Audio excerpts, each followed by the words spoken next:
Well, this is a surprise.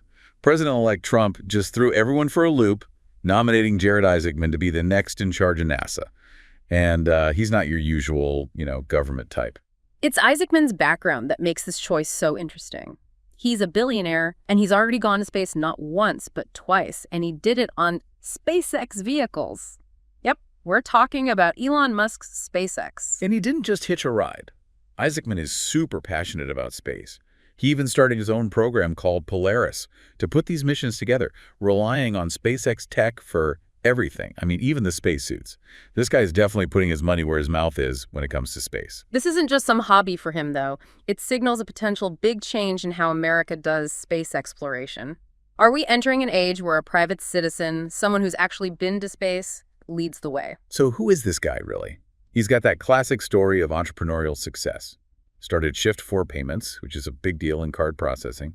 But then his resume takes a sharp turn into, well, daredevil adventurer. In 2021, Isaacman chartered that first SpaceX flight, taking a crew of contest winners with him.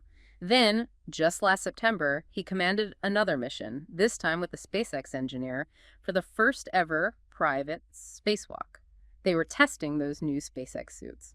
We're talking about someone who set a speed record flying around the world back in 2009, all while raising money for Make-A-Wish. And get this, he later founded Draken International, which has the world's largest private collection of fighter jets. Now think about what this all means for NASA. Does his experience as a private space explorer, along with his close ties to SpaceX, make him the best person to lead NASA? Or is this a potential recipe for conflicts of interest? Let's dig a little deeper into that SpaceX connection, because it seems to be raising some red flags. Isaacman has been pretty open about how much he admires Elon Musk and SpaceX's achievements. He's not just been talking. Isaacman has already booked 2 more flights with SpaceX, even snagging a seat on Starship's very first crewed trip into orbit around Earth. That's a serious vote of confidence. For sure. Yeah. But it also begs the question, will his close relationship with SpaceX influence NASA's decisions and priorities? I mean, SpaceX is already a major contractor for NASA, handling things like astronaut transport and supplies to the International Space Station. That's a legitimate concern. And it doesn't stop there. Isaacman's company, Shift4 Payments, has a big financial interest in SpaceX. They've got a significant investment, and they're even partners in managing payments for Starlink, which is SpaceX's satellite internet service. To be fair, though, NASA already depends heavily on commercial partners like SpaceX, and Isaacman has criticized some of NASA's past decisions, like giving that lunar landing contract to Blue Origin, Jeff Bezos' space company. True, but his criticisms often sound a lot like he's advocating for SpaceX's way of doing things. He's all for SpaceX expanding its launches from California, and he's got doubts about NASA's Space Launch System, which is in direct competition with SpaceX's Starship program. So there's definitely a pattern here. What does this appointment tell us about what NASA might look like under a Trump administration? Looking at the bigger picture, this could mean an even stronger reliance on private companies like SpaceX for space exploration. The key question is, how will Isaacman handle the inevitable tension between the goals of public and private interests in space? Will SpaceX's agenda come first, or will it be a level playing field for everyone in the space industry? Those are some big questions. And while we're on the topic of big questions, let's not forget about NASA's current to-do list. The agency is in the middle of the Artemis program, a multi-billion-dollar effort to get astronauts back on the moon. And guess who NASA is counting on big time for that? Yeah, it's SpaceX. Their Starship is a critical part of NASA's lunar landing plans. So what we've got is a situation where the incoming head of NASA has both professional and financial ties to the success of SpaceX. That's quite a situation. There's a lot to unpack here, that's for sure. We've talked about Isaacman's background, his strong connection to Elon Musk and SpaceX, and the potential conflicts of interest that come with his new position. But what's Isaacman saying about all this? He's been pretty quiet since the announcement, but he did post something on X expressing his thanks for the nomination and making a pretty bold statement. We will never again lose our ability to journey to the stars and never settle for second place. Sounds like he's coming in with a vision of America being the dominant force in space. But how will that vision actually play out during his time at NASA? That's the million-dollar question. Exactly. There's still a lot of unknowns. How will he approach NASA's other major projects like the Mars mission, the search for extraterrestrial life, and monitoring Earth from space? And how will he handle NASA's budget, which is always a hot topic? Will he try to get more funding or focus on being more efficient with what they have?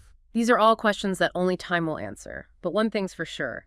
Jared Isaacman as NASA administrator is a bold move by President-elect Trump, one that's bound to have a big impact on the future of space exploration. It's definitely something we'll all be watching closely. It's important to look at this through a bigger political lens. You know, a change at the top of NASA, it usually tells us something about shifting national priorities and what's happening with space policy overall. So are we seeing a comeback of that America First idea for space exploration, the one that was so big during Trump's first term? Remember all that talk about a space force and going back to the moon? It's definitely a possibility. Isaacman's own words kind of point in that direction. He's talked about making sure America stays at the forefront of space exploration and refusing to let any other country take the lead. It sounds like he's ready to take on China, which has been really pushing its own space program, from setting up its own space station to landing a rover on Mars. Exactly. And this is where another interesting part of Isaacman's background comes in his experience with fighter jets. Don't forget, he started Draken International, which runs a huge fleet of tactical aircraft that the U.S. military often uses for training and simulations. Okay, things are getting interesting now. Does this background suggest that space exploration might become more militarized under his leadership? It's a question we're thinking about. Space is becoming more and more of a strategic battleground, with countries competing for things like satellite technology, intelligence gathering, and even potential military uses of space. And we can't forget the growing role of private companies in space. Isaacman himself is a perfect example of this, having financed his own space missions. This leads us to a really important question. How will Isaacman, who's such a big supporter of private space ventures, balance the interests of companies like SpaceX with NASA's traditional role as a government agency focused on scientific discovery and exploration for the good of humanity? Are we going to see a more business-oriented approach to space exploration, with NASA acting more like a customer and supporter for private companies? It's definitely a real possibility, and it could lead to some amazing breakthroughs, speeding up the rate of innovation in space. But it also brings up worries about potential conflicts of interest and whether NASA's core mission could get lost in the pursuit of profit by private companies. That's a valid point. There's also the question of accountability and transparency. Will private space ventures face the same level of scrutiny and oversight as government-funded missions? These are all complicated issues Isaacman will have to grapple with as NASA administrator. It's going to be a tricky balancing act. Absolutely. He'll need to carefully consider the ethical, legal, and social implications of this new era of partnerships between public and private entities in space exploration. Let's bring this down to earth for a minute. Why should the average person care about who's running NASA? Well, first of all, NASA's work has a massive impact on our daily lives. From the technology we use to our understanding of climate change, the agency's research and innovations touch so many parts of society. Plus, there's just the pure inspiration and wonder of space exploration. It reminds us of what humanity is capable of and our desire to explore the unknown.